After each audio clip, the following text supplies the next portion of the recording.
This is Coach Lee, and you're listening to The Door Report.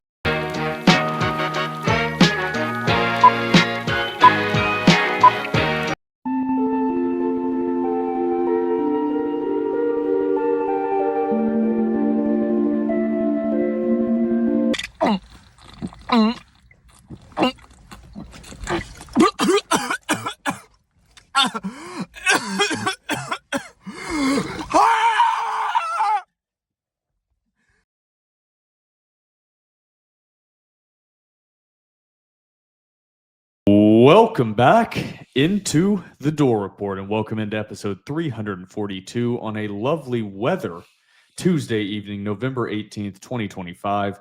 I'm Will Byrum, joined as always by my co-host, Trevor Hulan, aka Hack Squat, Jim Duggan. Here at the Door Report, we are presented by 615 Collectibles. If you're into sports cards or sports memorabilia, check out 615 Collectibles on eBay. Items include NFL team packs, graded cards, individual cards, and more. Shipping is always fast and free. Next up, we have the Roback ad read, Roback Activewear.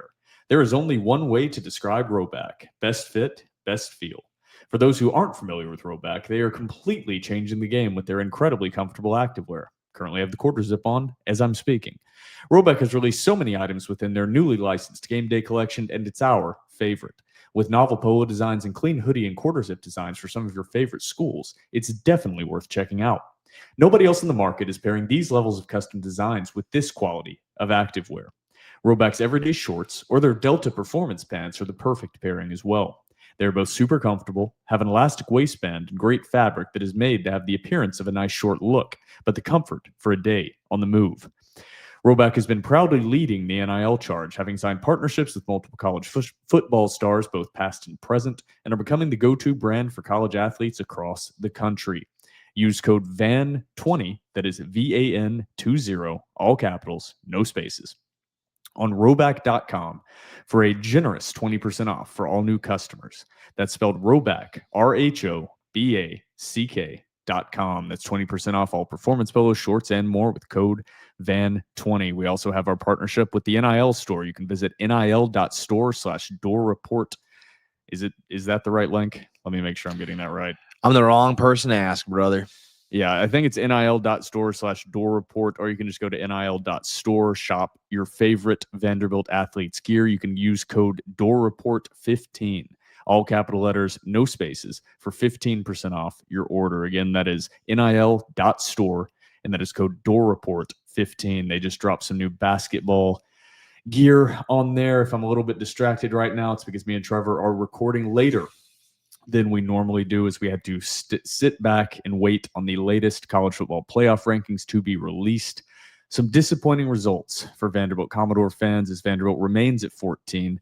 We will hit on that in segment 1 of this episode. I don't want to dig into it too much in the intro because we are going to rant about that for quite a bit in segment 1. Then we have some basketball talk, very briefly discuss what the Vanderbilt basketball team has been up to. It's good things. It's a lot of scoring. So positive on the Vanderbilt basketball front. Then we're going to go to the TDR cocktail break, discuss the upcoming matchup against the Kentucky Wildcats. Vanderbilt back home after their bye week at First Bank Stadium for the final home game of the season. Me and Trevor will give our 3 keys to the game as well as our score predictions before we get into premium message board questions. So Trevor, we're recording later here. It's still going to be the same time released on Wednesday morning. Let's get a vibe check coming off the bye week and try not to go too much into a tangent on the CFP rankings we just watched. All right. Well, I was going to ask if you wanted to dig right into it because I'm ready when you are. We're digging into it in segment 1, right off the rip. So vibe check. Vibe check in terms of the Vanderbilt football and Vanderbilt athletics in general. What the players, what the teams, what the coaches are doing. 9.5 out of 10. What I am seeing on the field from the boys, what I'm seeing from the boys on the court, 9.5 out of 10. The other external factors that Vanderbilt has no control over, which we will get to in segment 1, I'm angry. I am angry. Yeah. Angry. More... It feels like a gut punch, and I'm not going to go too far on a rant because I told you can't go too far on a rant until we get to segment 1. It's more disappointment it's, and we will hit on this in segment 1, it's what the committee said they were going to use to evaluate these teams and rank these teams is not what they're doing. And you're stuck inside of this black box like AI that there's no criticism, there's no Q&A, there's just a couple dumb sound bites that don't make any fucking sense afterwards, and we'll hit on that. I'm not going to dig too into it right now, but it doesn't make any sense. And I don't know what metrics they're utilizing. There's no consistency across this. It's a brand battle. It's who has the biggest brand, and that's all it is. It's a black eye on the sport of college football. And it's a money thing. That's what it is. They're not evaluating things on any consistent metrics, and it's just disappointing. And just so happens one of the teams competing on the edge now has their AD as the chair of the committee. So I don't. It's just disappointing all around. I don't know if there's a solution to it. It's getting ESPN's money grubbing fucking hands out of the pot as much as possible, which is not happening. It's going the opposite direction. ESPN should just be ashamed of themselves. Yeah. Everything from this weekly show of changing the start time so they can maximize TV viewership eyes. It's just disappointing and kind of disgusting, frankly. Yeah. Once again, the media conglomerate that is Disney/ABC/ESPN continues to ruin everything they get their hands on, including the wonderful sport of college football that is one of the very few things we have in this nation that truly unites people across like political lines, racial lines, socioeconomic lines. Like the one thing that I can connect with and I can share enjoyment with with somebody that I have nothing else in common with. One of the true like beautiful things about this nation, and a money grubbing, just disgusting, putrid conglomerate continues to ruin it because you have a bunch of selfish bastards at the top that care nothing more than making the most money. Yep. That's what it is. Disney is doing to college football what they did to the Star Wars franchise. Except worse. Yeah, except worse. Bob Iger, Disney, ESPN, you can go to hell. Fuck them. All right. Before we get into all that and much more in segment 1, we are now a part of the On3 Publisher Network. I'm sure On3 will be thrilled with that intro. You can visit thedoreport.com today and subscribe to a monthly or annual premium subscription and support TDR for access to premium content and our premium message board behind closed doors. Also, don't forget to follow us on Twitter and Instagram at The Door Report. Like us on Facebook. Subscribe to our YouTube channel. Our podcast is available on iTunes, Spotify, YouTube, and Google Podcasts. And while you're at it, give our podcast 5 stars and a review on iTunes or Spotify, and subscribe to that YouTube channel. It's now time for segment 1.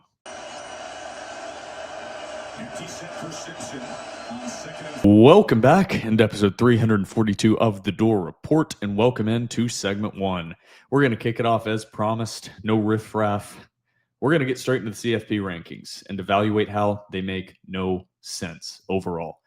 A lot of this can be skewed. This is a Vanderbilt podcast. We are Vanderbilt fans, so there is implicit bias that's going to go on with this. I want to start out with the most egregious of all of these rankings, and that's Notre Dame being at number 9. That's not a Vanderbilt thing. That is just universally, that is purely based on Notre Dame's brand and has nothing to do with any metrics, best wins, anything of that nature. I cannot understand how Notre Dame is sitting where they are sitting. Vanderbilt's at 14. Vanderbilt has a better strength of record than Notre Dame. Notre Dame is 12th. Vanderbilt is 11th. Vanderbilt's strength of schedule currently is 21st. Notre Dame's 29th. Remaining strength of schedule, Vanderbilt 23rd, Notre Dame 91st. So Notre Dame's strength of schedule is going to go down. I do not understand how Notre Dame is 9th. And any of the clips we have gotten from the chair of the College Football Playoff Committee have not answered that question whatsoever. He was asked about why Notre Dame and Miami were ranked where they are. Miami sitting at 13, Notre Dame sitting at 9, with Miami with a head-to-head ranked victory over Notre Dame. Same exact record. And he basically said, right now we're looking at losses. And who has the better loss? Who has the better losses between the two? And Notre Dame has the better losses. Let's also keep in mind, for those out there, as Trevor pointed out before we started recording, and I knew, one of Notre Dame's losses is Miami. He's running in a circle. It doesn't make any sense. It's like when he was asked previously, he said, oh, it's the passing efficiency of C.J. Carr. He's third in the country. Notre Dame's offense really turned the corner when they played Arkansas, the worst team in the SEC. And then you look at passing efficiency. Number 3 is C.J. Carr. Number 4 is Diego Pavia. So anything that you are told from an ESPN talking head that is not these rankings are purely based on brand, they're lying. ESPN is not able to criticize these rankings. They're simply not. And it's sad. You can go into Miami, jumping Vanderbilt. Miami's strength of record is 16th. Vanderbilt's is 11th. Miami's strength of schedule. I don't want to misquote anything, so there can be no holes poked in this argument. Miami's strength of schedule is 43rd in the country. They have the same record as Vanderbilt. 43rd in the country strength of schedule. With worse losses. With worse losses. I don't understand. If anyone, it's the infatuation with Utah. Utah has the 18th strength of record. They have the 46th strength of schedule. This doesn't make any sense. If someone can find logic, if somebody can find one thread of consistent logic that is being utilized by these committee ranking members, it's like you said in a text group we're in. You did all this detailed evaluation of metrics and predictive analytics and all this stuff, and you're just going to have 12 middle-aged to old dudes sit in a room and scratch their balls and just say, yep, that looks good. Miami, they got that guy Carson Beck. Miami, they're a big name. We're putting them up. They're going to jump Vanderbilt after their victory over fucking powerhouse NC State. And they're going to jump Vanderbilt. Powerhouse NC State, who got shellacked by Pitt as well, who just got shellacked. It doesn't make any sense. Who's almost number 60 in FPI. Like, keep that in mind. And it's like you said, dude, this is the frustrating thing. And it's like, I know, like, and this is one thing that I do appreciate about like a quote unquote committee is the issue with the BCS was it's all numbers. And I do believe that there should be like an eye test. I do believe that's something that should be taken into consideration whenever you look at college football playoff teams. However, whenever you have a committee that says we are going to use point blank, they don't hint at it. They say we are going to use these metrics. We are going to use strength of schedule. We are now introducing a new metric, strength of record, that we are going to utilize. We are going to utilize ESPN FPI, not because it's the best, but because we are in bed with ESPN. This is a production created by ESPN because ESPN has the rights to the college football playoff. We're not using it because it's the best. We're using it because our daddy, Bob Iger and Disney, have this dumbass metric that they use. So we're going to use all of that. We're going to tell you that we're going to use all of that. However, we actually aren't going to use any of it. And whenever we get brought on by Reese Davis for a 2-minute question and answer, you're going to ask about Notre Dame, Miami, and it's like you said, I'm going to give some dumbass answer about we're not looking at wins. We're looking at losses. What the fuck does that mean? What do you mean you're looking at losses right now? It's frustrating because, and it's like getting to Vanderbilt, like Vanderbilt, Clark Lee, Diego Pavia, this entire team has done everything, absolutely everything that has been asked of them, that has been needed of them to have themselves as a serious contender within the college football playoff. And you would say, well, they're number 14. They still are a serious contender. A lot of things could happen. That's against the point right now. Vanderbilt, according to all the metrics and all the stats that this committee, which also changes year by year, that's ridiculous. You want to talk about every year, well, oh, this precedent has been set. You have a new committee every single year. You have a new chair every single year. What are you talking? It's literally, it's like you said, we are living in like an AI black box fucking crapshoot to where we have a bunch of old white dudes blindfolded. There are some non-white dudes on there that are also old and out of touch. Regardless, you have a bunch of old dudes in there that are ADs that don't really understand football, but just got elevated to the position that they're in because they have the right amount of degrees and the right amount of experience in there evaluating fucking football teams. If you ask the chair of the playoff committee, can you break down to me exactly? Can you tell me what FPI means? He would fucking look at you like a deer in the headlight. And that is a shame. That is a shame not just to Vanderbilt. That is a shame to college football. That is a shame to the entire sport that this has, like you said, has become a pageantry contest. And you know what? Hand up, I was wrong. I was wrong. A lot of people said, hey, it's going to be a brand. It's going to be a brand thing. Even if Vanderbilt meets it, they're not going to get in because they're not the sexy brand. Then I said, no, that's not true. They said they're going to use the metrics. They said they're going to use these benchmarks. And according to what they said, Vanderbilt, to every point, has hit every single benchmark. And I was wrong. I was fooled. I was bamboozled. I couldn't see through the glasses.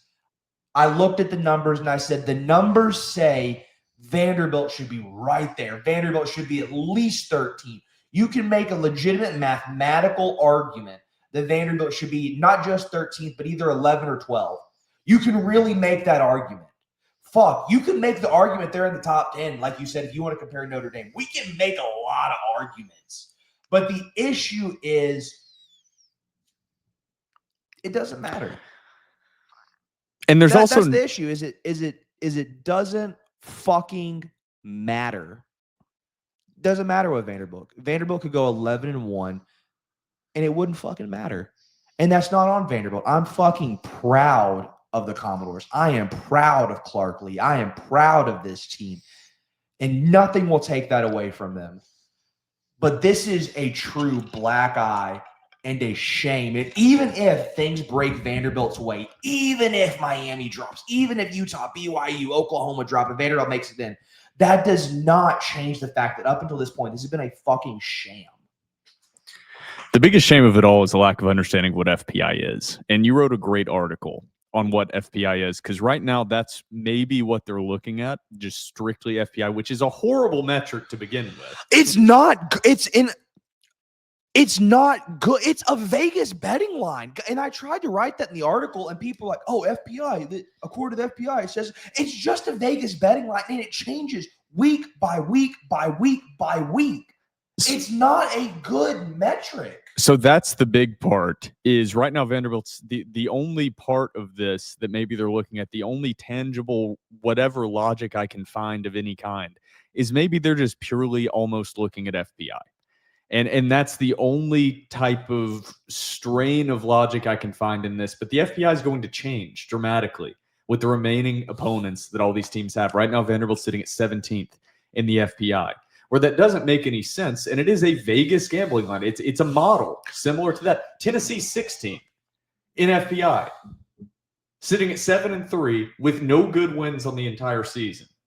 And they're sitting above Vanderbilt, who has one more win. But that's going to change. If Vanderbilt's able to win out, they're going to have a much higher FPI than they currently do. But with the precedent that has been set, they're not looking at SOS. They're not looking at strength of record. Your on-field product and wins and losses don't necessarily matter that much. And your strength of opponent doesn't necessarily matter that much. What this is really showing as well, if you really want to dig into it, like just really get into the weeds of it, look at Texas as a great example. I know they lost to Florida, so that diminishes this some. But you are completely de-incentivizing teams from ever scheduling a high-quality out-of-conference opponent. That will never happen again under these. Texas is 100% being absolutely punished for playing Ohio State at the beginning of the season. If they would have just scheduled, I don't know, Nutsack University like Boston College week 1, Texas would be in the top 10 right now.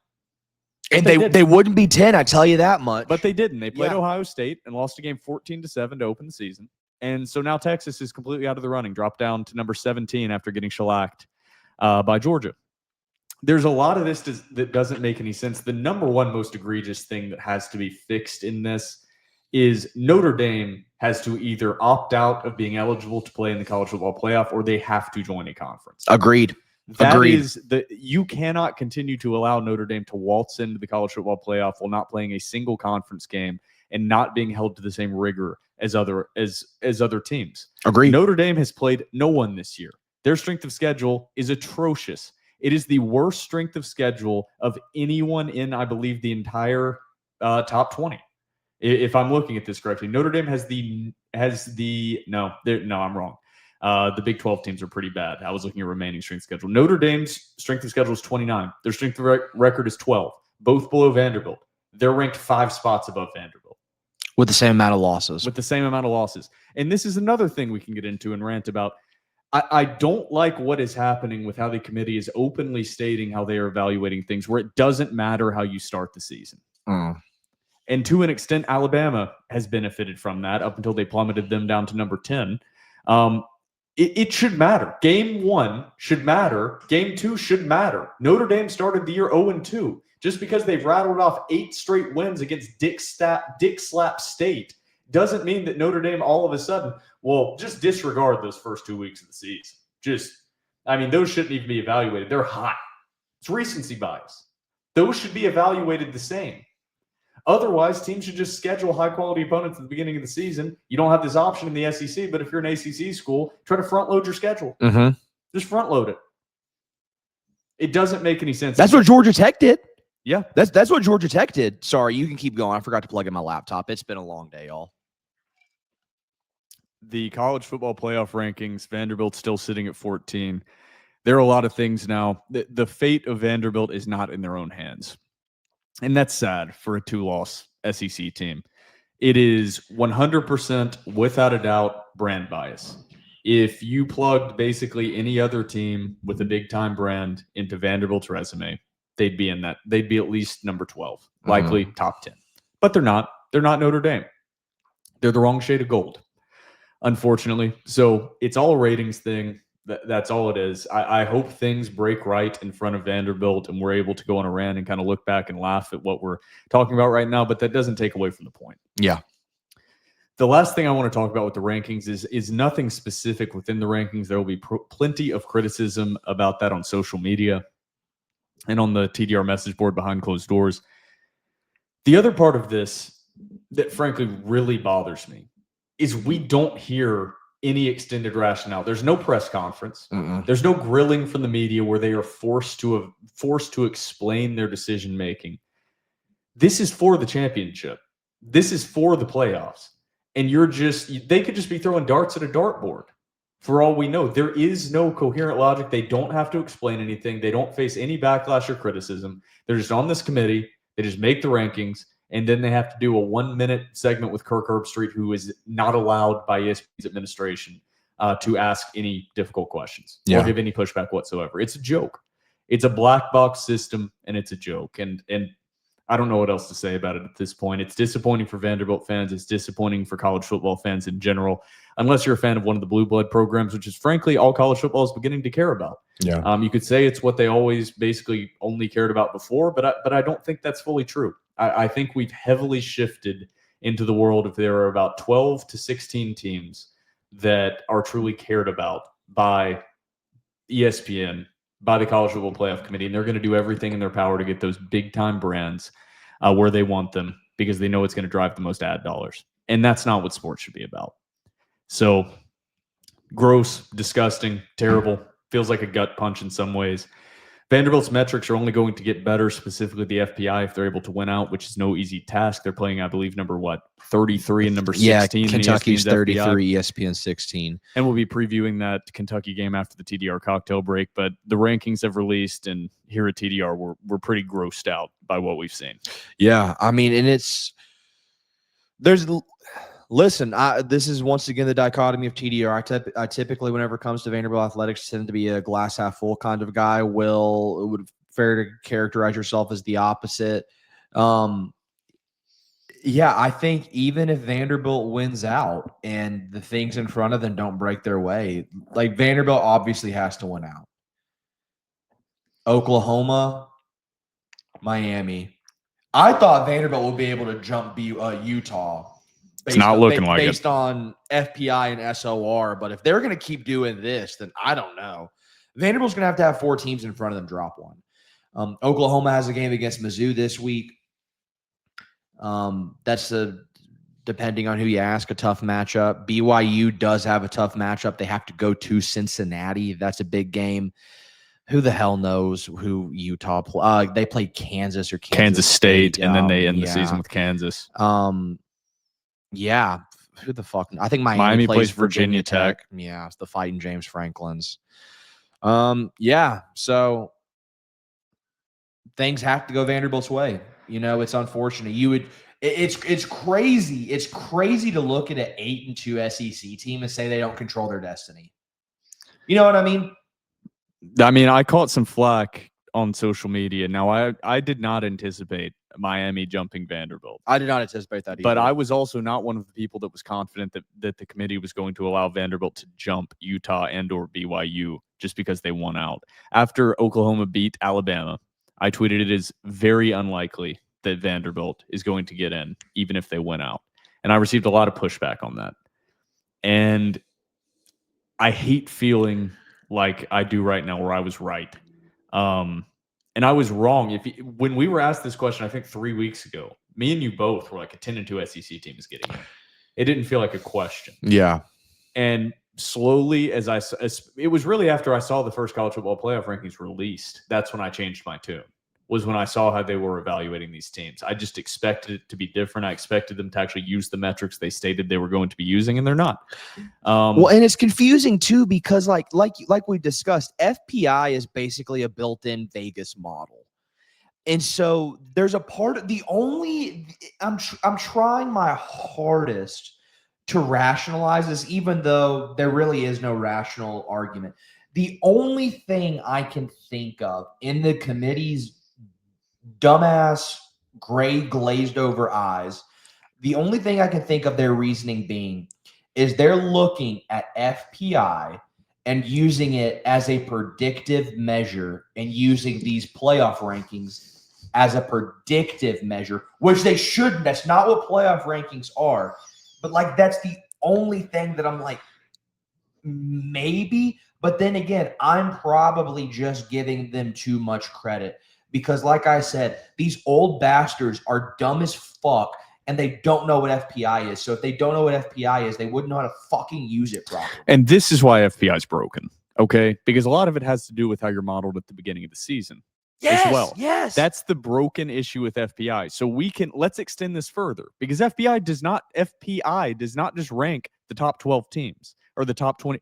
FPI extends out to every team. So to show how absolutely stupid and biased FPI is when it comes to actually ranking teams, just out of curiosity, who do you think the 20th ranked team in the country according to FPI is? Jesus. Mizzou? 4-6 Penn State is 20 in the FPI. Really? You want to know who 24 is? What's their FPI line? What is it? Are they what, like? I don't know. I don't have that in front of me. It just shows the rankings that I'm sorting. Oh, okay. Who do you think 24 is? 24. Oh, I'm going to guess Mizzou again. The Auburn Tigers. That's bonkers. Are top 25 in FPI.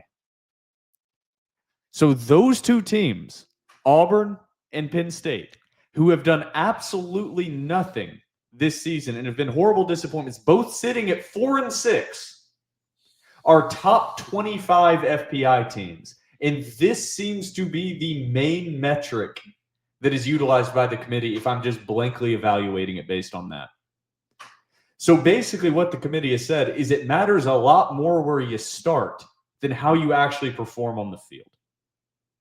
That's the gross part of this. There's built-in bias in a model like FPI. If you start high, it's going to be easy to stay high. If you start low, it's going to be really, really difficult to boost yourself up to the top of those rankings. Penn State being at 20 should negate basically all the validity of FPI. Penn State is 4-6 and it's had a horribly disappointing year, and they fired their head coach and they're sitting at 20th in the FPI. Auburn, same exact scenario. Fired their head coach. The season went so poorly. Fired them mid-season. And they're 24th in the FPI. That's what the committee is using. That's the metric they are using above strength of record, above strength of schedule, above actual record, actual wins, actual losses. They're using a metric that has fucking Penn State as a top 20 team in it. Not a metric like KenPom that's incredibly accurate. Not like that. They're using ESPN's FPI. They're not even using anything like ELO or EPA or just success rate, offensive defensive success rate. It's just. You know who else is number 26 in that? Florida State Seminoles, 5-5 on the year, sitting at 26th. That's crazy. It's impressive. I don't know. I do not know what to think after this. I'm just going to keep rambling about it because I can, because it's our podcast. So, number 30, the Clemson Tigers. Another team that's had a hell of a year. So to break this down for you, Clemson at 30, the way this works is according to this model, on a neutral field, Clemson would be favored over 102 teams. That's what that means. Which might be accurate, but that doesn't matter when it comes to evaluating a season. They're doing their value. FPI is not a it's stupid because it can be, but the fluidity of it makes it a very wonky model. What FPI is not, it claims to be a metric-based model or a merit-based model. It's not. It is a power rankings model to where its goal is to determine who would win on a neutral field. That's FPI. Yeah, to go in the other direction, another disgusting thing about the FBI, number 77 in the FBI is 8-2 Navy. Number 77 with the season you've seen them have, because they started really low in the FBI. That's why. It's a lot to do with where you start. It's the opposite of what they're supposed to be doing. We'll end it there because we're just going to run in circles of anger. It's ridiculous. It makes no sense. And it's frustrating. It's frustrating to college football fans unless you're a fan of Notre Dame. And then you're cheering the stupidity of the committee and just mocking college football fans that watch games week in, week out. And it's gross. That is it for the college football playoff rankings. Vanderbilt sitting at number 14 in the rankings, jumped by Miami due to their resume-building, groundbreaking performance against the NC State Wolfpack. As we all know, is a national title contender, and that's a team you got to be scared of. The NC State Wolfpack sitting at 5-5 on the year. That's a powerhouse. That'll make you jump a team that was on a bye week, because of fucking course it does. I don't know. Whatever. Let's get to a little bit of basketball before we head to the TDR cocktail break and I have an aneurysm. Vanderbilt basketball doing really well. I will say, let me get their schedule pulled up so I don't misquote any final scores. Since we last recorded, Vanderbilt dominated Eastern Kentucky, won by 30, 92-62. Then they dominated powerhouse Arkansas Pine Bluff, 104-75. If you're good at math, Vanderbilt is averaging about 102 points per game. Yeah. It's decent offensive output, if I have to say so myself. Vanderbilt, speaking of stupidity and rankings that make no sense, Vanderbilt's 4-0. Granted, I'm going to give it to them. Vanderbilt hasn't really played anybody. I mean, UCF is not a horrible team. They're sitting at 76th in KenPom right now, but Vanderbilt hasn't really played anybody. They're buried in the others receiving votes. However, on KenPom loves the doors. Vanderbilt sitting at number 13 in KenPom, the best metric in all of sports, in my opinion. Finally, an advanced metric that loves a Vanderbilt team. Finally. Yep, Vanderbilt, according to KenPom, is number 5 in the country in offensive efficiency. They're not turning the ball over, extremely efficient on offense. This is a fun team to watch. Whether you're tuning in on TV, going to the games in person, this is a fun team to watch, and it's going to be a fun season of basketball. Duke Miles, like we evaluated, seems to be the real deal. Tyler Tanner has taken that big-time step forward. Devin McLaughlin is still Devin McLaughlin. He's exactly what you want to see. Jalen Washington has been kind of what you wanted to see. We got to see once he faces more quality post presences. Mason Nicholson has been out due to an illness. Yeah. We're hoping he gets better soon. I'm not sure what that illness is. Yeah, they haven't really announced it. I'm starting to get afraid it's mono, to be honest. Well, that's my big fear. So he was on the bench Saturday with his overshirt off. Warm up. His warm up off and his jersey on. And he was available for that game. So hopefully not mono. Yeah. Tyler Harris has been really good as well, third on the team in scoring, 14.8 points per game. Vanderbilt has 5 guys that are averaging double digits so far this season, with multiple guys as well averaging over 9 points per game. Just spread out scoring, an exciting brand of basketball. Mark Byington's put together a great roster again. I think improved from last year. It's kind of hard to watch this team and not think they're greatly improved from last season. Last season's team was a good team, Yeah. a 10 seed in the NCAA tournament. So as negative as we were about the college football playoff rankings, I'm still in football mode. I know most Vanderbilt fans are in football mode still. So we're Yeah. trying to give basketball, at least in early season non-con, as much coverage because they do deserve coverage. But you're sitting at 8-2. College football season's still going on. Yeah, you're in the midst of the greatest Vanderbilt football season of all time. Yeah, I mean, this team is really fun to watch. Go and support them. Go to Memorial. The crowds aren't going to be great when you're scheduling. Like I've already used this phrase, I think 2 or 3 times already. Dick slap state at the beginning of the year. You're just not going to have a packed Memorial. It is what it is. But this team deserves the support. Of the fans. I tell you what, man, I love watching Duke Miles play basketball. That kid has got a bag on him. Yep. He's fun to watch. This team is deep. They've got a lot of talent, and it means that guys like Mike James, who we kind of expected to be more key contributors, just aren't seeing much of the court because there's so much depth and depth of scoring on this roster. The team as a whole is shooting over 40% from 3, almost 53% from the field, not turning the ball over a lot. I think they're second in the country in turnover rate on offense. The defense is exciting. It's smothering. It's hard to know how good the defense really is against these opponents, to be honest. But the offense, I think, is going to translate. It's going to be very difficult to guard an offense with as much diversity of scoring as Vanderbilt has, and in that Mark Byington up-tempo offense. So Frankie Collins also averaging 3.7 steals per game. Dude, he's a menace on defense. He's fun to watch on defense. Yeah, Duke Miles is also averaging 3. Tyler Tanner averaging 2.8. So some steal maestros out there for the Vanderbilt Commodores. It's like watching that old early 90s Arkansas basketball team, 40 Minutes in Hell, that defense. It's kind of like watching that. They're awesome.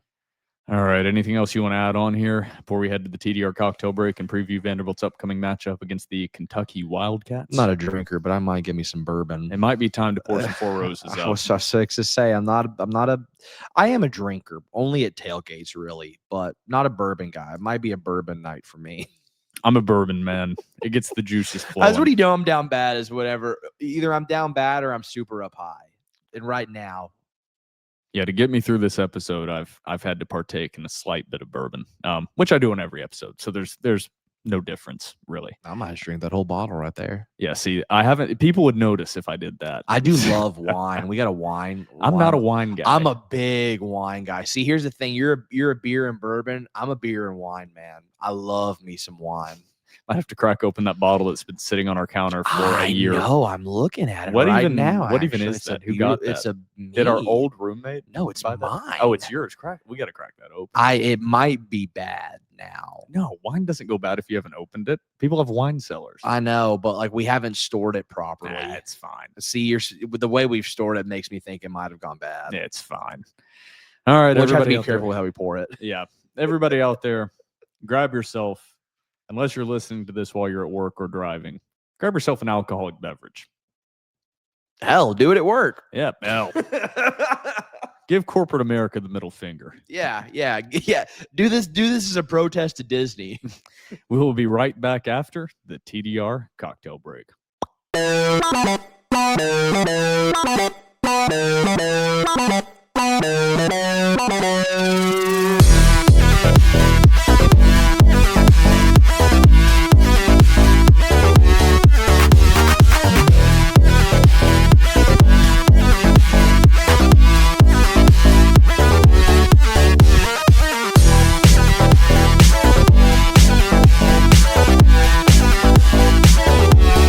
Welcome back from the TDR cocktail break, and welcome into segment 2 of episode 342. We have the Kentucky preview to get to in segment 2, as well as me and Trevor's predictions of the game and then premium message board questions. But before we get into that, there has been a little bit of news. You could call it news. You could call it nuggets. You could call it reading between the lines of press conference answers and other inside sources. Clark Lea's contract and Clark Lee remaining Vanderbilt's head football coach has been a heavy discussion point, whether it's Vanderbilt media, whether it's other media members discussing potential candidates for these high-profile jobs that are available all across the country. There's been a lot of discussion about that, and one name at the top, Lane Kiffin. This isn't an Ole Miss podcast, but that story's insane. That's a crazy dude. I've never seen anything like that. If somebody can point to another example of getting a what's the right term? An ultimatum. An ultimatum to a current head coach making a championship run. It's insane. Well, it's also too like you as the AD, you have no leverage in making that ultimatum. Like in terms of power play and power dynamics, you have no power in that situation. That situation is crazy. It's insane. And if I had to put money on things, Lane Kiffin's leaving. If I had to put money on it. Before we get to the topic, just a quick question for you. If you were an Ole Miss fan and Lane Kiffin was your coach, with the way he's tweeted and the way he's treated like the past couple of weeks, would it piss you off, or would you be like, I'm kind of sick of you?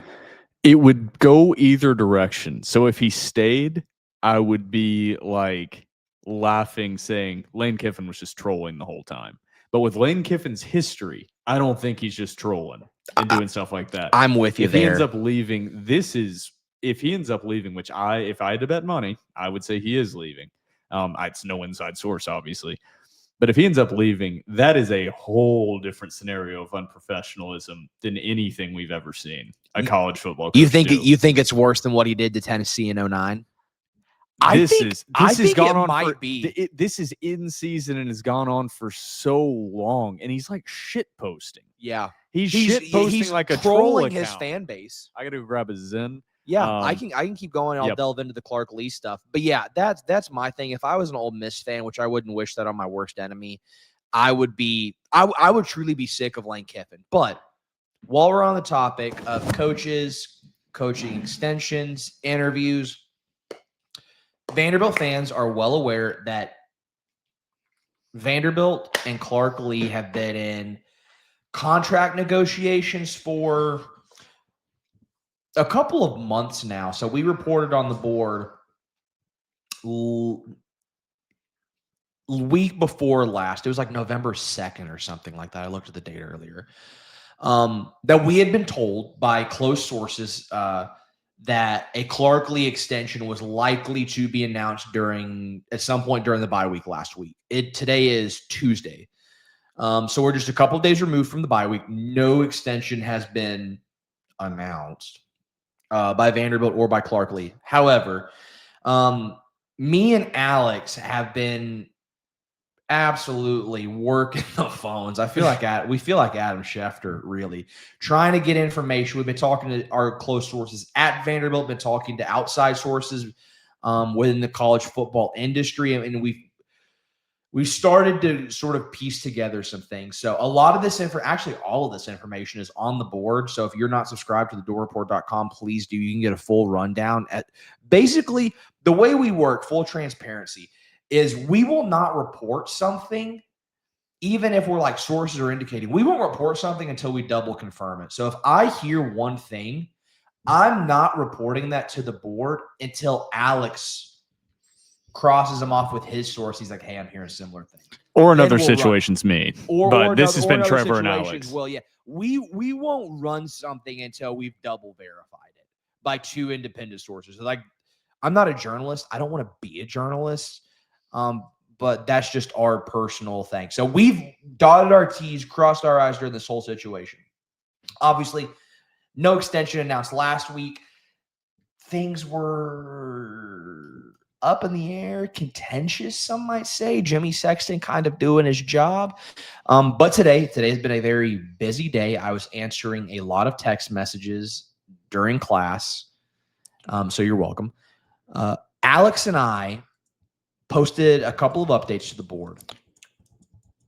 I don't know how much I want to be fully transparent on the pod, but I also don't want to like screw over the people who actually pay for the board. So I'm sorry, guys, if this sounds like a jumbled mess. We believe within the coming days, a Clark Lee extension will be announced. We have the specifics of the date and time in which we think that will be announced on the board. So I'll leave that. Our board users know the date and time this week that we believe an announcement is likely to be made based on what we have both heard from separate sources, multiple sources. So yeah, keep your eyes out on that. So whenever you're listening to this, most of you will be listening to it on Wednesday. Hint, hint. I would keep your eyes peeled on the board this Thursday? Wink, wink, hint, hint. Wink, wink, hint, hint. But it seems actual good news, an actual announcement We're of very some kind. We're very me, Alex, and Will has been in communication with some folks. We're very, very, very confident that an extension is going to be announced. Yeah, this week. I don't want to say anything. I have not been in communication with anybody recently. So Oh yeah, well, so I cannot confirm or deny, but I trust Trevor and Alex. I do want to address something. Somebody didn't post this on the board, but I'm going to assume that they're a board user. Somebody responded to the TDR tweet today saying, you guys need to address the delay in the extension.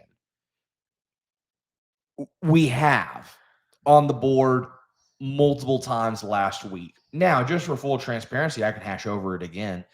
In our initial post, we said that it was likely. We didn't make any definite claims. We also updated people throughout the week. We're like, hey, we're hearing this. I think it's important to remember that, like, coaching contracts and like these negotiations are very, very, very fluid. So there was a delay in the extension, but by like our approximation, we were off by like, we'll have been off by like less than a week. We'll have been off by 6 days. So yeah, and once if you want to crucify us for being 6 days early, then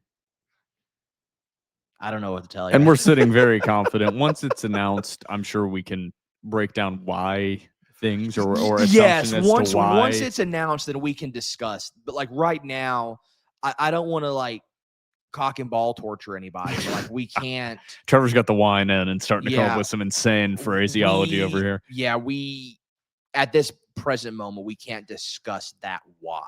And I'm not trying to blue ball nobody, but whenever an extension is signed, hint, hint, wink, wink, Thursday, we can discuss it. I promise you guys. Yeah. But if you can't, this is what I think happened is if you are not subscribed to the board, you can still see the headline. Yeah. You can still see the headline of the thread. Most of those threads have a ton of follow-up details and information. Yeah, they're like 6 or 7 pages long. Yeah, and it's not intended to be clickbait, but you want to title it something brief and short, and you can't fit in all the details in a headline. Yeah. That's why they're headlines. Mm-hmm. So good news on the horizon. If there's one good thing coming out of this week, hopefully it's that. So we will see, and we will have more information on that as the week progresses.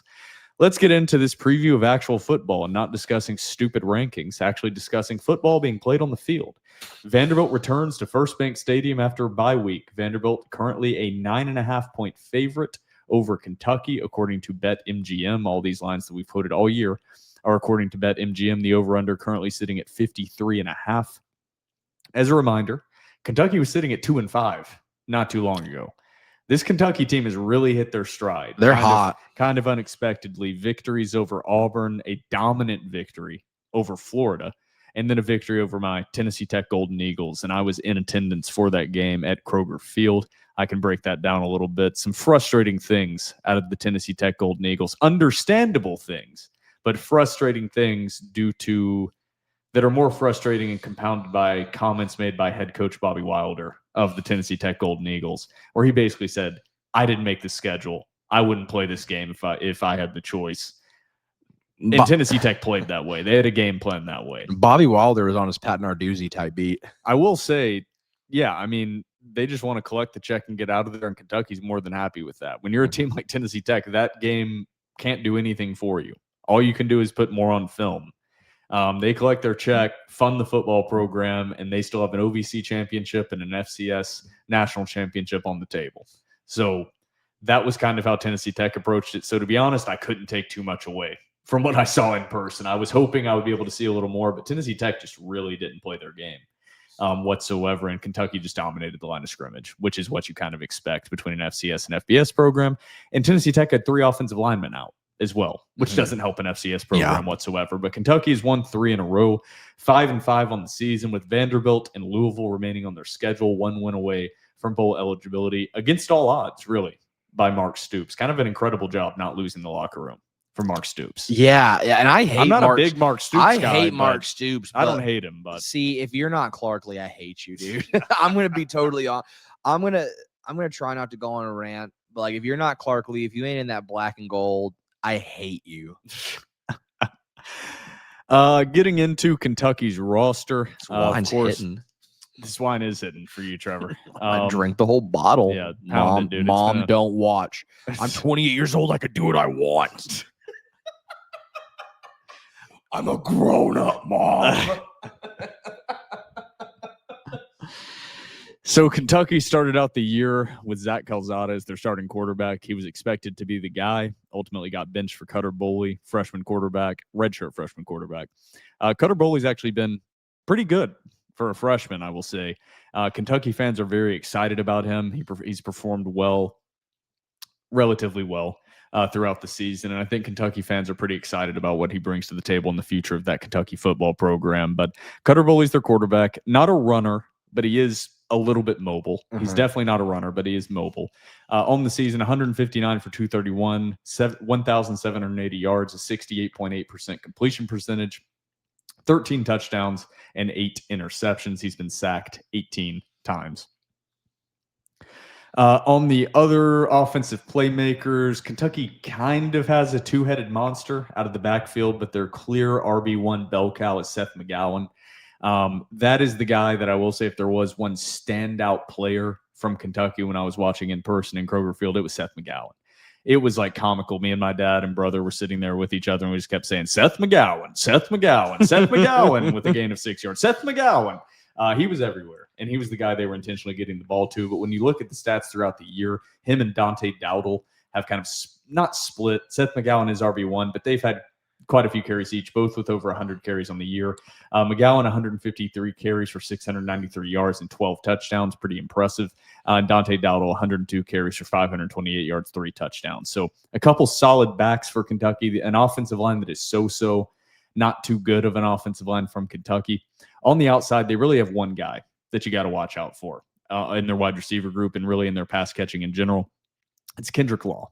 Really talented guy for Kentucky, somebody Vanderbilt's going to have to deal with. He's not Cam Coleman, so don't worry about that, Vanderbilt fans, but he's a very talented guy. 47 catches on the year, 519 yards, 3 touchdowns. Nobody else for Kentucky has over 240 yards receiving or over 21 receptions. So that is their go-to guy on the outside, no doubt. Willie Rodriguez at tight end and Josh Caddis, both solid players as well, both with 16 receptions and around 200 yards receiving on the year. That is the breakdown of Kentucky's offense. There is one player in particular in Kentucky's defense. He leads Kentucky in both interceptions and total tackles. That is Ty Bryant, really talented player as well. Daverin, I'm going to butcher the name, Daverin Rayner, 51 tackles on the season. Alex Allen Jr., 50 total tackles on the season, as well as 2.5 sacks. Rayner has 2 sacks on the season. Those are both Kentucky's linebackers. So a solid, overall, not a bad Kentucky football team. I think a little bit better than I expected going into the season, but not a good Kentucky football team either. It's not like Auburn where they're sitting at 4-6 with an incredible amount of talent. They've got an incredible defense.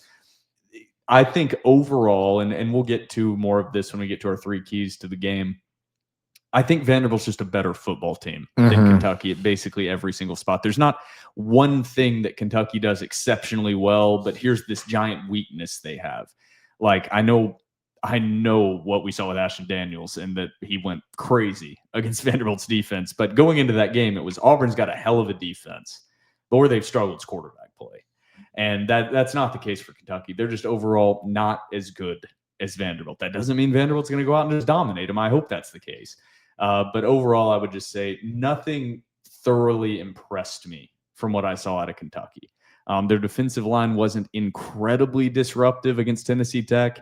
They just consistently moved the ball on offense, and Tennessee Tech, we'll say, squandered some opportunities moving the ball against Kentucky.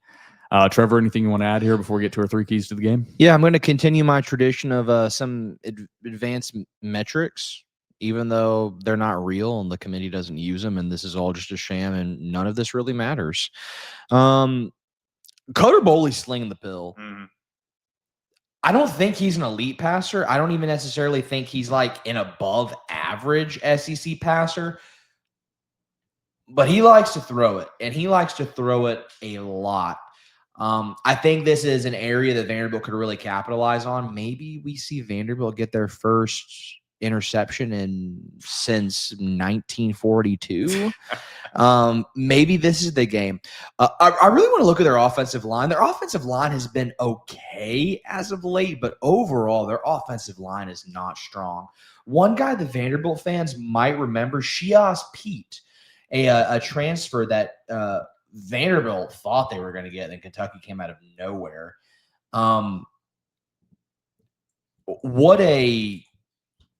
It's weird to say, but what a blessing Vanderbilt whiffed on him, because he hasn't been good, and Vanderbilt got Bryce Henderson instead. This Kentucky offensive line is bottom tier in the SEC. I think this is another area that Vanderbilt could exploit them. Overall, this is in terms of EPA and success rate on defense, they're middle of the pack, and like not the SEC, but the nation. They're around like the 50s, 60s, depending on what site you look at. Overall, I want to reiterate what you said, because you look at the record, you're like, man, similar record as Auburn. Auburn had didn't have some. They had a lot of like blue chip generational talent that was legitimately squandered. I believe this. If Auburn had just like a semi-decent head coach to start the season, this Auburn team, based on the talent they have, would have been a college football playoff team. That was a really, really, really talented Auburn team. This Kentucky team is not even close. Well, combine that with a better quarterback, to be honest. Yes. Combine that with a better quarterback. This Kentucky team's not comparable. I know a lot of people, even though Florida has had a bad season, will look at that Florida game as like, oh, wow, they drubbed Florida. If you watch that Florida game, Florida didn't care, man. I don't care what you say. They did not care in that game. I'm not taking much stock from that. But the main thing that concerns me is Cutter Boley's willingness to just throw the ball. That concerns me with this Vanderbilt secondary. Yeah, let's get to our 3 keys to the game. I'll go first because we're still on the good juju train from me going first on these, so I'll probably steal some of yours, I'm sure. But you'll in turn steal some of mine. Yeah. So I'm going to start off with one that's pretty obvious and kind of leads from what we have said. Win the turnover battle. That's number one. Vanderbilt has not been good this year forcing turnovers from opponents. That's just not been their strength. Their last turnover forced was that fumble against Missouri. Interceptions, almost non-existent to an extent. Vanderbilt is 128th in the country in opponent interceptions thrown percentage as a percentage of passes thrown.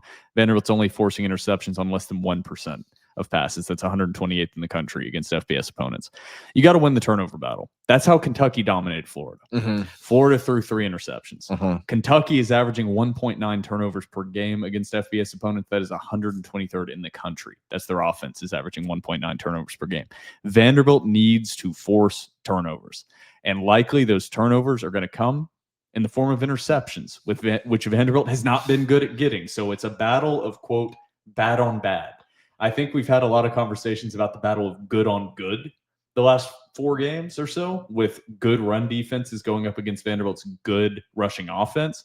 This is a case of bad on bad. What bad unit is going to win? Kentucky's been bad about turning the ball over. Vanderbilt's been bad about forcing turnovers. So Vanderbilt needs to win the turnover battle and at least stagnate that turnover battle. They cannot lose the turnover battle to Kentucky. That's a way that Vanderbilt can lose this football game, is if they lose the turnover battle. So my key to the game, number 1, win, or at least don't lose the turnover battle. Yeah. Yeah, I think that's a really good point. I didn't even think about that in terms of the bad on bad aspect. My key to victory, number 1, I know Vanderbilt's MO is running the ball. I think in order to win, Vanderbilt's going to have to find success throwing the ball, and I think they're capable of finding success throwing the ball. This secondary that Kentucky has is not a good secondary. I would take any day of the week Vanderbilt skill position players, including the tight end position, over this Kentucky secondary. I think this is actually a huge advantage for Vanderbilt. I really do. I think this is a game that Vanderbilt could go out there and use the pass game to open up the run game. I think that puts the Vanderbilt offense in a really good position. And so my key to victory, number 1, is the passing game. I know that, once again, it's so chalk and it's so bland, but I think that Vanderbilt could exploit that aspect of the Kentucky defense. And instead of using the run game to open up the pass game, I think they could use the pass game to open up the run game, keep Kentucky a little bit more honest in the box. Yeah, the reason some of these come off as really obvious is because oftentimes the keys to victory are obvious. They're tough to execute, but they're obvious. My next point's going to be the key to victory is Vanderbilt just needs to score more points. I'm going to go out on a limb, and I don't want to make too many assumptions here, but I think if Vanderbilt scores more points than Kentucky, they will win the game on Saturday. I think if Vanderbilt forces Kentucky to punt more than they score, I think Vanderbilt could win the game. Whoa, calm down, calm down. Going out on a Sound limb, like, it's going to break. Sound like Greg McElroy right now, dude. I think if Vanderbilt can get pressure on the interior, it'll slow down Kentucky's run game. Whoa. All right, so my key number 2, I'm kind of split here between a few, but I'll start on this one. Red zone defense. Vanderbilt has been solid in the red zone. The defense otherwise has not been that great. This isn't one that the stats on Vanderbilt necessarily added up, because a lot of times the red zone stat that you see very often is red zone scoring percentage, which isn't a bad stat, but that doesn't take into account a defense preventing a team from scoring a touchdown. But in general, Kentucky has not been good in the red zone. Kentucky is only scoring on 79.3% of their red zone trips. That's 92nd in the country. Vanderbilt needs to get stops in the red zone. That's another obvious one. Vanderbilt's been solid at it all season once that field condenses and shortens. Not as much expose their inability to cover side to side or vertically. So I'm going to go with Vanderbilt's red zone defense and performing well against Kentucky is my key number 2 to victory. Yeah, I think that's another good one. I'm going to go a little bit off the beaten path. And I know I've used this for a key to victory before. I don't think Vanderbilt is going to punt a lot in this game. And if Vanderbilt did punt a lot, I would be very, very disappointed against this Kentucky defense. But I think eventually they will have to punt. I think with Kentucky's inefficiency in the offensive line and sort of inefficiency within the run game, I think if Vanderbilt can flip the field, I think that is a huge, huge fit. If Vanderbilt can get them inside the 20s and force Kentucky to throw the ball, I think even with this Vanderbilt secondary, I think that tips the scales in the favor of Vanderbilt greatly. So I'm going to go field position. I think too, you know what? You look at this matchup and you say, like, this Vanderbilt team should handle Kentucky. It's November college football. This is the weirdest time of the year. Crazy things happen every single week. So you don't want to get too overconfident. But I think a key to victory for beating any team is making them lose the field position battle. I think that's critical for Vanderbilt. I think especially with their inefficiency in the run game, if you could get them inside the 10 and they could be like a good run team, you're like, shit, they're going to drain a lot of time off the clock. That's not this Kentucky team. So I think that works in Vanderbilt's favor. Turnover on downs, make them punt, gives you better field position, gives you more time to run the ball after you've opened up that pass game. So I have 2 here because you didn't take any of mine, shockingly. One of mine works into my key number 1, which was win the turnover battle. You got to get pressure on Cutter Boley. He's a redshirt freshman quarterback. You get pressure on him, you're going to cause turnovers. So that's really quick.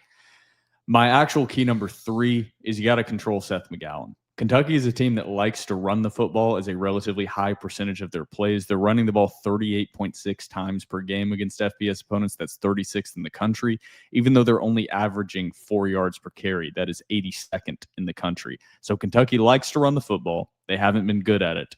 The nightmare scenario for Vanderbilt is that Vanderbilt's Vanderbilt. Mm-hmm. They are going to have to win the line of scrimmage on defense and control Seth McGowan. They're going to want to get Seth McGowan the football. I'm telling you, I was impressed by Seth McGowan. Yeah. I know it's against an FCS opponent. I understand that.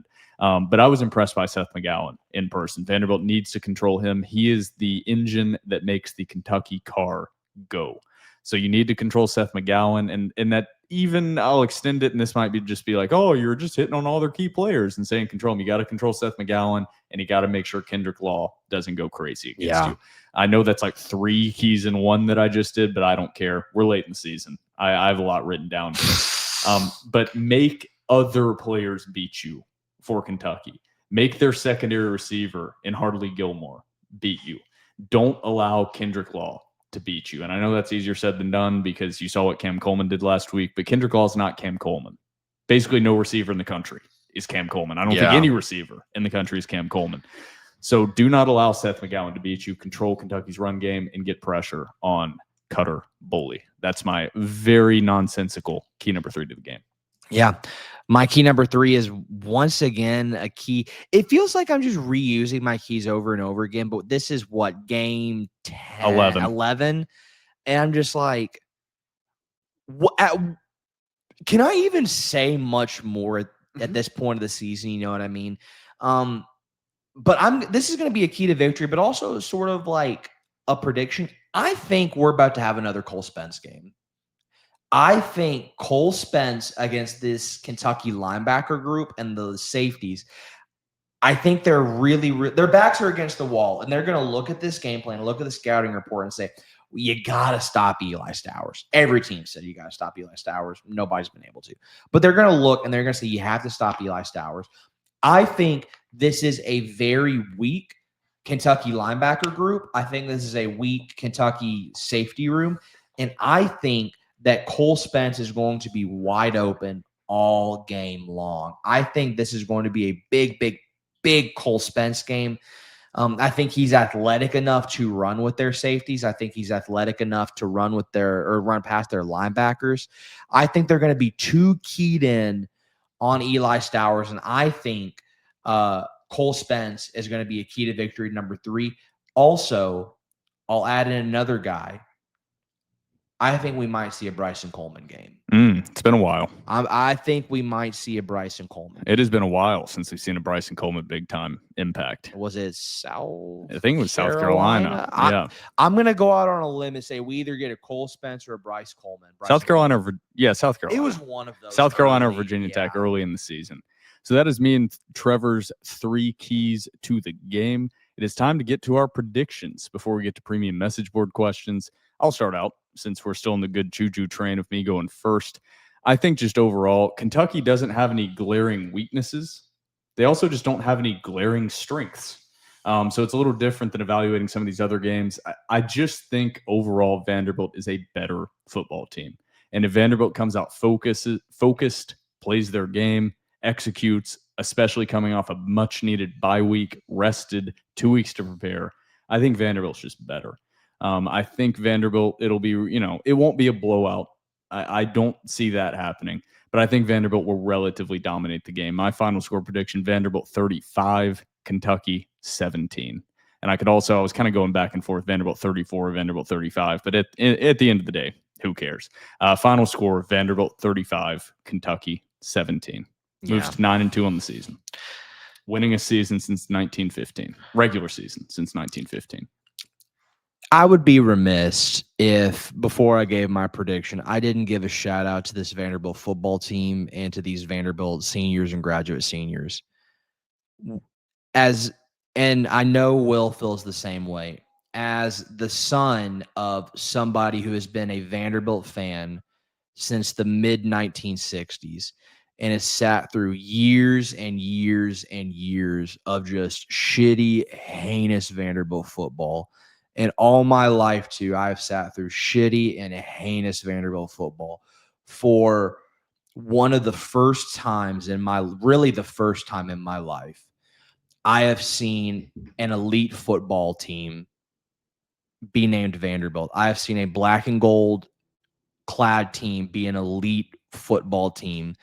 And to the seniors and to the graduate seniors, I would be remiss if I did not say thank you. I know Diego Pavia was doing an interview, I think it was last week, and somebody said, I've been a Vanderbilt fan all my life, and I've sat through years of bad football. Do you understand what you and this team mean to fans? It was Skip Bayless, actually. Mean to fans like me. And I don't agree with Skip Bayless a lot, but in this instance, I did. I don't think this Vanderbilt football team, even from the walk-ons to the red shirts to the graduate seniors, understand what they mean to Vanderbilt fans. So in that and your last game at First Bank Stadium, I will be there. I want to say thank you. This is a season that I will tell my children and my grandchildren, and God willing, I may get to see my great-great-grandchildren. This is a season, this is a team that I will tell them about till the day I die. With that being said, my prediction, it's been a rough day for Vanderbilt fans. Number 14 in the college football playoff poll. This is your last chance to see this team in First Bank Stadium this year. This is your last chance to see Diego Pavia wear a black jersey for the Vanderbilt Commodores in First Bank Stadium. If you are not at First Bank Stadium supporting this team and these seniors, then fuck you. Fuck you. Fuck Disney. Fuck the College Football Playoff Committee. If you aren't Vanderbilt, fuck you. Go Doors. I am damn proud to be a Commodore. Give me the Doors. 41-24, 9-2, baby. If you ain't Vandy, fuck you. That's one of the things we haven't hit on enough, and we still have premium message board questions to get to. I don't think we have as many as normal because I think people after Vanderbilt, quote unquote, lost the bye week are a little de-energized in some aspects. One thing that has happened with the college football playoff, which it's good in one aspect that so many more teams are engaged in the potential to play in it. Versus the old days, there would be about 5 teams, 6 teams that still have a shot at making it to the championship game. That aspect is good. Yeah. The other aspect is it's devalued teams that are just having good seasons or even great seasons by their standards. Vanderbilt's still in the mix. You need some things to happen in front of you. They're still in the mix. So I'm not abandoning that as a possibility. But the celebration that would be happening surrounding this season if the college football playoff was no longer a thing would be so much bigger. I feel like you've devalued some of the things that have made college football special for so long, where it's every single week, every single weekend, every single game is a de facto playoff game. You've lost that aspect to some extent. It's like at the beginning of the year, you drop a game, we dropped it. We can still drop another and still be, in the hunt. I think you've lost some of the aspect of celebrating the small things. And that's what made college football special, is celebrating the victory you saw over LSU, celebrating the victory you saw over Missouri, celebrating the early season victories and all the rest of the season played out over South Carolina, Virginia Tech, just celebrating those things, celebrating the individual victories. That's what made college football special. And it's kind of sad over the last couple years to see that die. Yeah. With the 12-team playoff. And there are benefits, there are drawbacks, but yeah, Vanderbilt fans, get to the bank, support these guys. What you have seen this year is something special. And this team is special. This team is fun to watch. We have sat through years of bad football. Like bad football. Yeah. Like unwatchable football. Like people would be like, why are you going to those games? And I'm like, because I love the Doors. But it was bad football. This is a fun brand of football to watch. These are exciting players. This is your last chance to see them in black and gold in First Bank Stadium. Support the boys. Get to the Kentucky game. Tickets are affordable. Reach out if you can't get tickets. I will try to connect you with somebody that has tickets available. So that is me and Trevor's 3 keys to the game and our predictions. It's time to get to the premium message board. Let me get, as I should have done it beforehand, but I did not. Let me find the premium message board questions here. I'm sure there are some good ones. Number 1, unabridged. My belief we will make the playoffs at 10-2, and right out of the gate, question about the playoffs. My belief we will make, and I'm not sick of it. This is perfectly valid to be asking these questions. My belief we will make the playoffs at 10-2 is tanking. I'm trying to imagine what would hurt worse, losing a game and knowing we won't make the playoffs, or winning out and having the belief we will make it and then missing out. That's a really good question and something like I have struggled with. And what he's asking is absolutely not, would you rather lose a game? No. He's asking what would hurt worse. And I really do think going 10-2 and being left out would hurt worse. And we may disagree on this. There would be, solace is absolutely the wrong word because it would hurt to lose. I want to see this team get double-digit regular season wins. Yeah. Like, that's what I want to see as a fan. I want to see them win out, and you can control what you can control. Control the controllables, as my high school basketball coach used to say. And I didn't really get it at the time, but I get it a lot more as I'm getting older. I think it would hurt worse for this team to do what they were expected to do to make the college football playoff and get left out due to not having the brand recognition. That would hurt worse. Yeah, I agree. Because before the season, we were having discussions of could potentially a 9-3 Vanderbilt team make the college football playoff. And if this team goes out and wins 10 games and still gets left out, that's going to be pretty sickening. Yeah. And we want to reiterate that is not that doesn't take away from this historic season that Vanderbilt football is having. This does not take away from the legacy of this team, these seniors, Diego Pavia or Clark Lee. This is nothing to do with Vanderbilt and everything to do with the travesty that is the college football. I would be, if Vanderbilt went 10-2 and did make the playoff, I would be more proud of this Vanderbilt team than I've ever been proud of any Vanderbilt team in my entire life. I will be at whatever postseason game Vanderbilt goes to. They could send us, you can bitch and moan, they could send us to the Music City Bowl. I don't give a shit. This team and these guys deserve your support. Yeah, and it's going, and maybe it's because me and Trevor have seen behind the curtain to a certain extent. Thank you to Vanderbilt for allowing us to attend fall camp. You've seen these guys from the beginning of the season and seeing the work they put in. These guys deserve the support of the fans, regardless of what a dumbass ranking committee puts them at the end of the year. Yeah, I want to reiterate, you look at these guys and they got a helmet on and you rarely see their face and you're cheering for them because it's a school you love. But I want to reiterate to you, I really do want to reiterate to the fans that are listening, the team you are cheering for is a team full of stand-up character, good guys. And I mean that. A team full of stand-up character, good guys with a staff that is full of stand-up, grade A character men and women. Take pride in the fact that you are cheering for an elite football team on the field, but you're also cheering for really, really, really good human beings. Next up from Vandy Lance. I think this weekend needs to be a statement game. Stay locked in from start to finish with the foot on the gas. This UK team isn't a bad team, but I expect to win by 2+ scores. Let's take care of business and have our first 10-win season. Prediction, Vandy 31, Kentucky 20. I agree. World's strongest Vandy fan. How the heck do we lose a bye week? We went 2-7 in games we needed. And turns out wouldn't have even mattered because Miami was going to jump Vanderbilt anyway. It's crazy looking back on it because you're like, you lost the bye week. If you won the bye week, it wouldn't have mattered. Yeah. Wouldn't have mattered. Can't even have nice things when we were having fun. Also, why do people think we would pursue Nico or Boo Carter in the portal? It's not like Heupel runs a tight ship out east. Coach Clark Lee would see one tweet from these fools' parents and tell them to go to middle. Yeah, I think. Have I missed something? No, I think a lot of that's just trolling.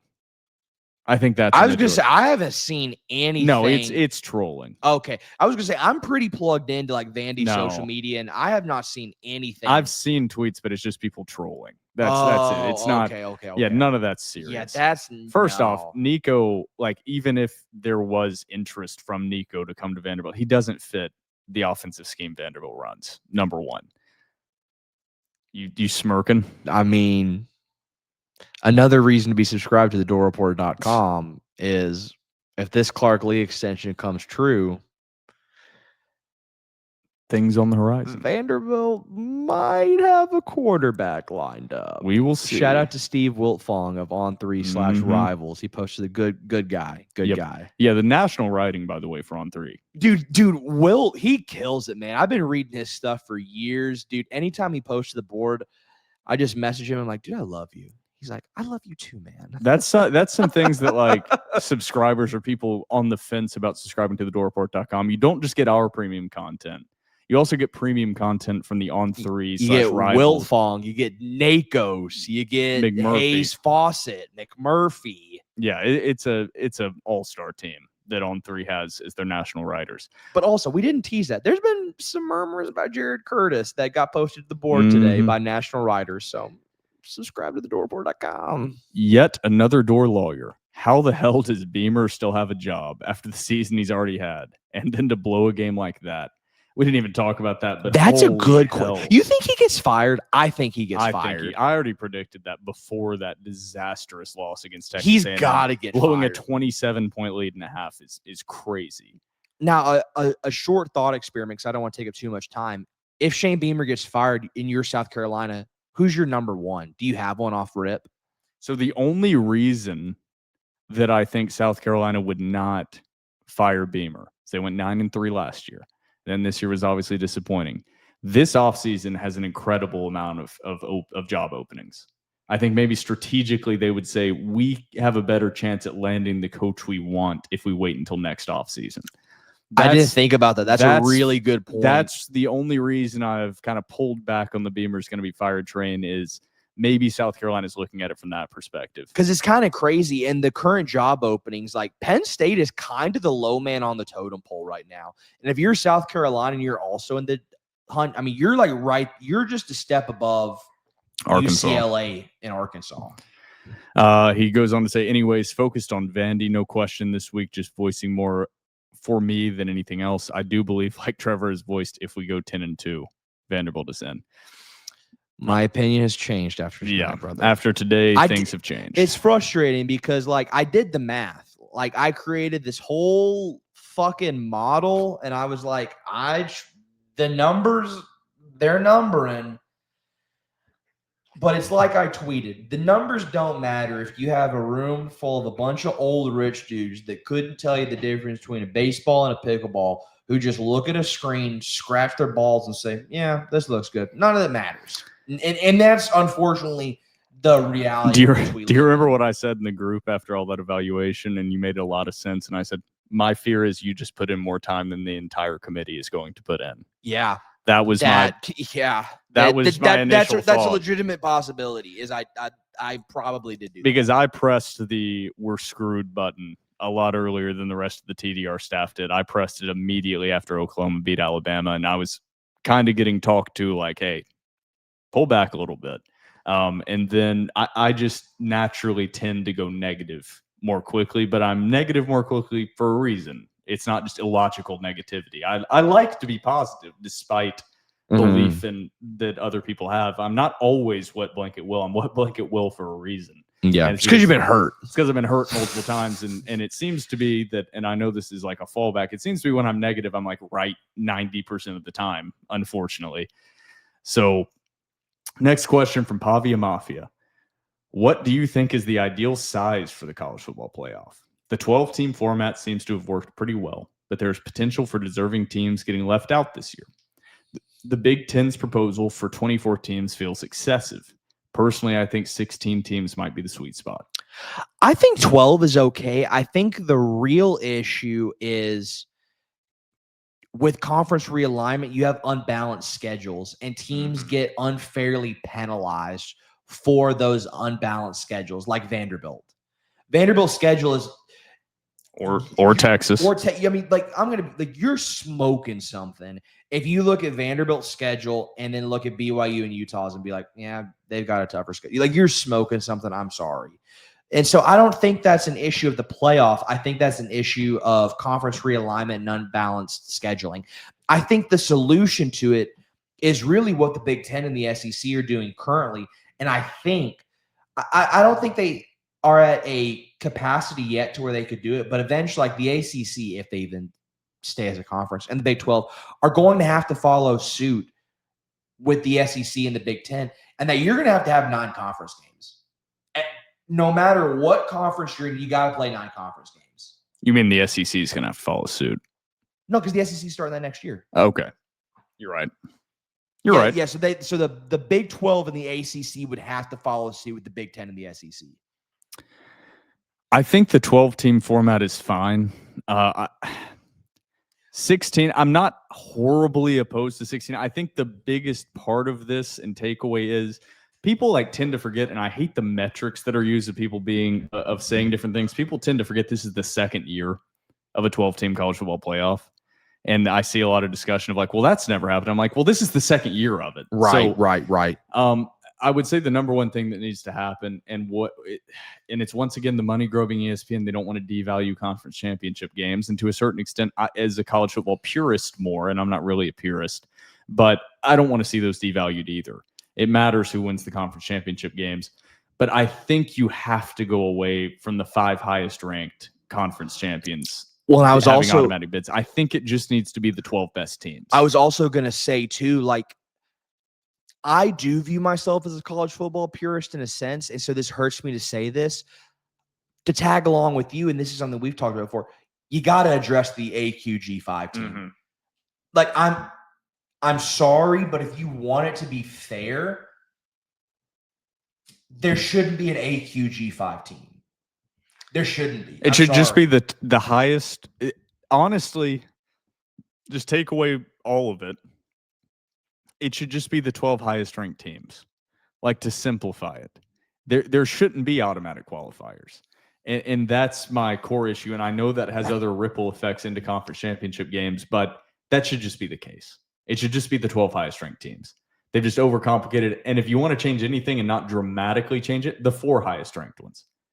And if it so happens that a G5 school has elevated above an ACC school or the ACC champion, then so be it. But this year, having 5, there is not a deserving G5 school. There's not a deserving ACC There's school not a deserving ACC as school. of now. As of right now, Georgia Tech. if Georgia Tech beats Georgia and then wins the ACC championship, that's a very deserving. Well, even if they lose to Georgia and still win the ACC championship, I would.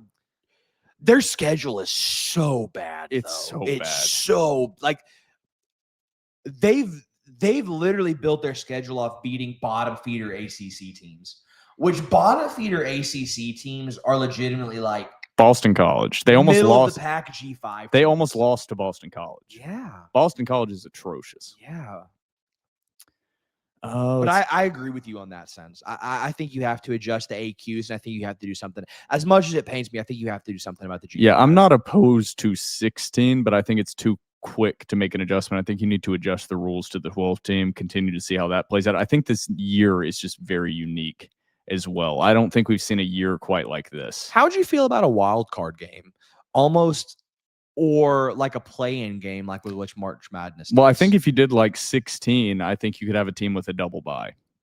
yeah. And you could work out the bracket, some situation like that that. would just extend the college football season so much longer, Yeah, though. that's- Like, we're already going deep into January. We've never had a season this long. Yeah.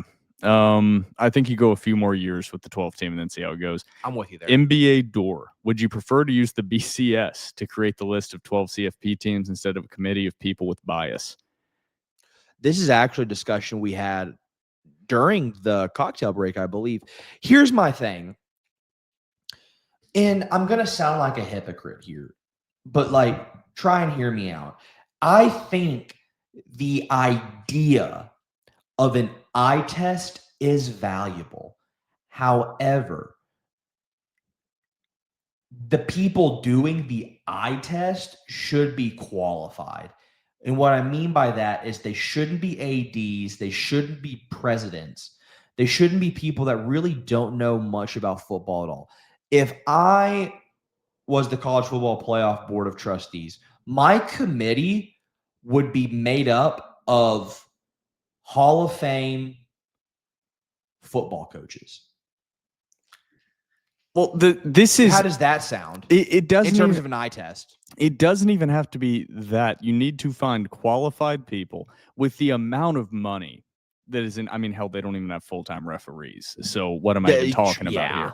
But with the amount of money going into this, there should be, and it could be a mixture of retired coaches, retired referees, retired people. So that their job is this. I like that a lot. There is enough I like money that a where lot. they're not ADs and doing this as a side job and an added responsibility. You pay people absurd salaries. Their entire job is to sit down and literally watch every single game that matters on Saturday. And if they can't watch the games because they're happening at the same time, watch the replays. I like that a lot, And that actually. is, you have a 12-person committee. It's a mixture of retired coaches, it's retired media members, it's retired ADs. It's people that have a vested interest. There's an interview process where you discuss college football, things that have happened in the past, and you can identify people that legitimately love college football, and that is their job. They don't have current affiliations. That's the issue with this to me, is you can talk about they can set the bias at the door and they're recused from when the discussions are happening. But come on. Like if you've been in a fraternity, you know what that means when you're electing members of the cabinet and they recuse themselves during the discussion. They're still influencing what's going on in there with personal relationships and other things. It's politicking. It's politics. Yeah. And you need to get that out of the way as much as possible. Hire people on salary, $400K a year each, and a very grueling interview process to be selected by this. And that is your job. That's it. I really like that. And a 12-person committee the same way. And the NCAA and college football can afford that with the insane amounts of money that are going on. And first, before you do that, is hire full-time referees. Yeah. But yeah, like I was thinking, like, dude, go through the list of alive Hall of Fame college football. Like, you're telling, I would much rather have a committee full of Mac Browns than I would a committee full of these ADs. I would have much more trust in somebody like a Mac Brown or somebody like a Take him out of the media, but like Nick Saban. even the Nick Saban, even though his character is very bad outside of football, in Urban Meyer. Mm-hmm. I thought you were saying Nick Saban's character outside of football. No, I mean, I he was seems like a pretty. Yeah, I was like, I don't know. He seems like a pretty Urban Meyer. Yeah, Urban Meyer. Yeah, kind of freaky. Ed Orgeron. Mark Rick. Put Mark Rick on it. What the hell is Mark Rick doing? Put him on. I just don't think current ADs should be the one, because that is a taxing job, being the athletic director of a major college program. Yes. Like that's a taxing job in and of itself. Like it's crazy to expect them to fully watch every single game when they have their own program that they're invested in on top of all their other day-to-day responsibilities. Like, let's think about this. You know who the chair of the committee is? It's Arkansas's AD. He's going through a fucking coaching search. Like, I feel like I'm taking crazy pills. All right, let's keep it going here. We only have a few more. Data door. Regardless of how this year turns out, is making the CFP going to be the new goal going forward? Or will we view this year as a flash in the pan? It's one thing to say it is a goal in a lofty, distant sense, but during this year, we see it is actually realistic. Previous years, it has just been get to a bowl game, and that would make for a great year. For baseball, before Corbin, the goal was just to make the tournament. Now we are bummed out if we don't make Omaha. Basketball, we are turning the corner for expecting more than just making the tournament. Hopefully football is having some of that culture change too, with new realistic postseason expectations. I will say I got asked a similar kind of question on a podcast I joined as a guest last night, Pigskins and Pageantry. Great guys, by the way. One of them is a Tennessee fan, but he's not one of the terrible ones. They're all terrible. They're all bad.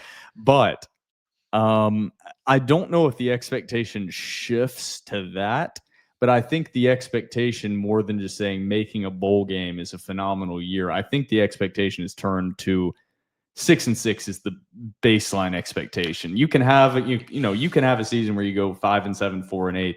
Now it feels like Clark Lee has shifted the expectations up, which is exactly what you want. Yeah, I agree. I think the baseline should be the bowl game is the expectation now. And then if you consistently do that and have a couple other runs where you go 8-4 or whatever it is, then you can bump it up. But you don't go from being a 2-10 team to going 7-6 to now having this year to now every single year is the expectation of the college football playoff. So I think it's a slow build. I totally agree. Like this time next year, if Vanderbilt is 6-4, I'm saying that's a really successful season because you've met the goal. You've met the bar. And like you said, 2 or 3 years down the road, if Vanderbilt's made 2 or 3 bowl games in the road, it's like, okay, now we need to up the ante from 6-6, 7-5. I need to see you start going 8-4, 9-3.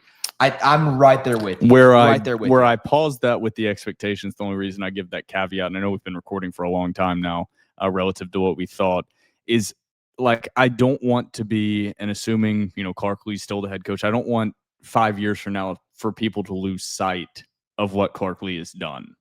Where it's like if the expectation is this, now they're just going to a bowl game. What even is that? Like that's where I'm going to be the one sitting here pounding my fists on the table, saying, "Are you people stupid?" You got to look at it in context of the history of Vanderbilt football and the program, the state of the program in which Clark Lee inherited. Exactly. I'm right there with you. Let's move on to the next one. GLH4VU, as per the request of Trevor last week.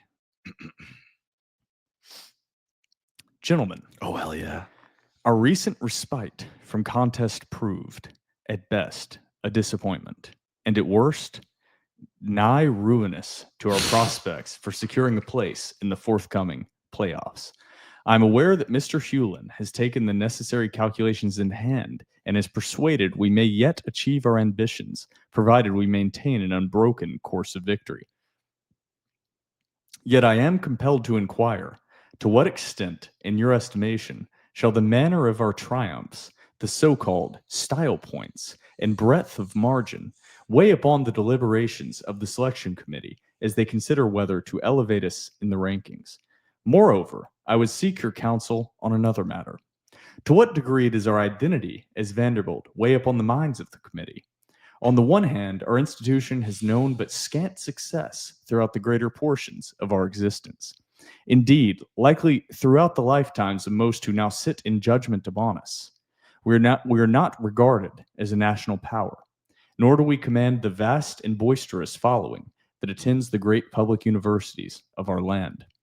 Yet on the other hand, we stand as the greatest underdog tale of the season, possessing within our ranks the most electrifying player in all of college football, and offering a brand of contest most exhilarating to behold.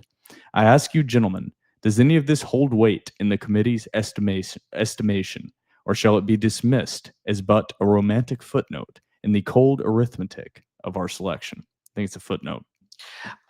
I was going to say, I think you got your answer tonight. If Vanderbilt was 13 and Miami was 14 and there wasn't a jump, I think we would be having a much more different conversation. Yep. But yeah, I think you got your answer tonight. Yeah, I think we kind of answered that already. What Vanderbilt, just to lay it out for everybody, what Vanderbilt needs to happen to make the playoff right now? It is, the odds are not in their favor, but I don't want to say it's not. It's very possible, but It's the not odds aren't in impossible. their favor. Vanderbilt obviously needs to win out. Whenever I was running the numbers, I thought that Vanderbilt with their FPI would be able to jump Utah. With the tendencies and the history that I've seen the committee thus far go about with, I don't think that's the case. So what Vanderbilt needs to do is win out. They need Oklahoma or Alabama to drop one. I actually think I think that's very plausible. I think between those two teams, I think they do drop one. Like, that's not crazy to me. I am still of the opinion, I know you're going to disagree with me. I am still of the opinion that if BYU wins out but loses their conference championship, there's a part of me that thinks they drop them behind Vanderbilt. Now, really the issue is with Utah and Miami, because Miami, they got to play Pitt last game of the season. They could drop that game, especially if Pitt is still in the ACC title race. That could be a tough game. It's also, I believe that's at Pitt as well. The real hang up is with Utah, man. I just like Kansas at Kansas State. Like, that's easy to close it out. Now, where I could see it get interesting is if all of that happens and Utah wins out, I could see it getting weird. Yep. Let's go on to the next question now. I was just reading some stuff on Twitter that we are not alone in our criticisms of the College Football Playoff Committee. Is it from Vandy fans or like other media? One that I was at PFT. I'm disgusted with the College Football Playoff Committee. These guys are corrupt as it gets. Hashtag CFP rigged. That's an example. It's not just Vanderbilt fans. There are a lot of people, and most of it, rightfully so, is focused on where Notre Dame is sitting. Yeah. Because it's disgusting. That's maybe the most egregious of all of this, is where Notre Dame is, and that they're just in. Yeah. It's a shame. That's a shame. Vandy fan. I don't know where the hell my son parentheses, common man's Commodore / Admiral C. Is that? I guess he hates his mom or some shiz like that. Anyways, couple questions. One, he said a couple, but there's 4. One, assuming we couple don't squared. get Jared Curtis, are there any transfer portal QBs on your wish list to replace Diego? I mean, It's a big assumption. my personal wet dream, if it's not Jared Curtis, would be Sam Levitt, but that's like such a shot in the dark. Colton Joseph from Old Dominion.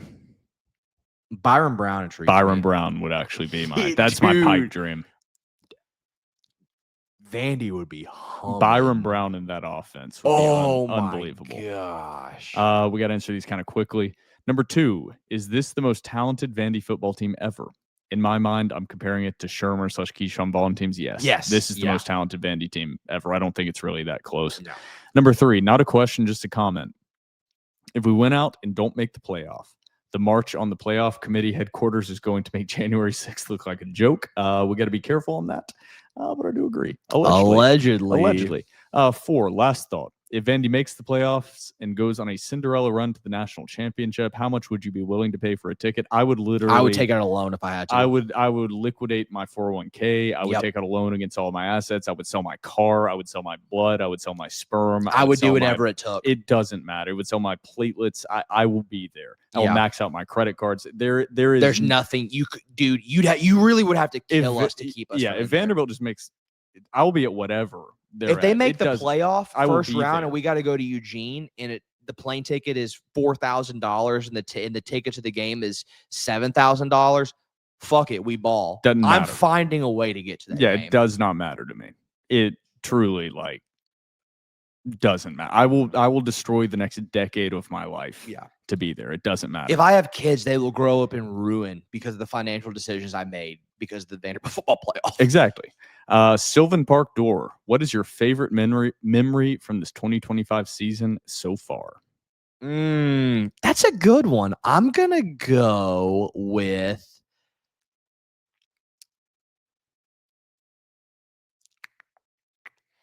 the MK Young run against LSU. That's maybe my favorite one so far. I'm going to go 4th down, incomplete pass, overtime Auburn. That's up there. I was so stressed during that game. I'm going to go that one. The MK Young run that basically sealed the game against LSU was exoteric. I don't even know the right word for it, but yeah, that just cured my soul. Yeah. Final one we have here from the forgotten common man's Commodore. Hell yeah. He didn't let us down. Dearest Mother, contests over our path to a successful winter campaign are under attack by tongue and spirit. The midnight hour looks to engulf us, hope being the victim in its jaws. This week, the foe is another form of feline, a wildcat. I am not sure why there are so many pussies on our path to a new age of the door, but nevertheless, we shall skin them for their hide and march forward. It will be the final battle for many soldiers in this class of troops, defending the home encampment. Pray for them, Mother, for their efforts have changed the way people view our banner. Let the libations flow one more swift time on the West End for the likes of Field General Pavia, Lieutenant Stowers, and many others. As always, anchor down, Admiral C. He doesn't miss. That got me low-key emotional thinking just about how doesn't this miss. is the last game in First Bank, last tailgate in Lot 2, last time cheering for the boys with the boys in Section F. Makes me emotional. It's a frustrating day. It's an emotional week headed into the Kentucky game, the final home game for an impressive 2025 Vanderbilt Commodore football team. We're trying not, and we're imploring the listeners and fans to not lose sight of how impressive this season and how enjoyable this season has been as a whole. I know it is frustrating right now. But this season, when we look back in 5 years, in 10 years, we're going to have extremely fond memories of this Yep. football team. This is a football team that you tell your kids and your grandkids about. Mhm. This has been an incredible ride this season. And Diego Pavia and the rest of the cast, Eli Stowers, all the guys on this Mhm. team, offense, defense, the names that don't get brought up enough. It's been an incredible ride. Yeah. And shout out to them. Get to the bank on Saturday. Support the boys. Support the celebration of the final game on West End this season. Anything else you want to add before we close out episode 342? No, I'm just getting emotional thinking about how this is the last game of the season, man. The wine sitting. All right. For myself, Will Byrum, and my co-host Trevor Hulan, this has been episode 342 of the Door Report, powered by 615 Collectibles.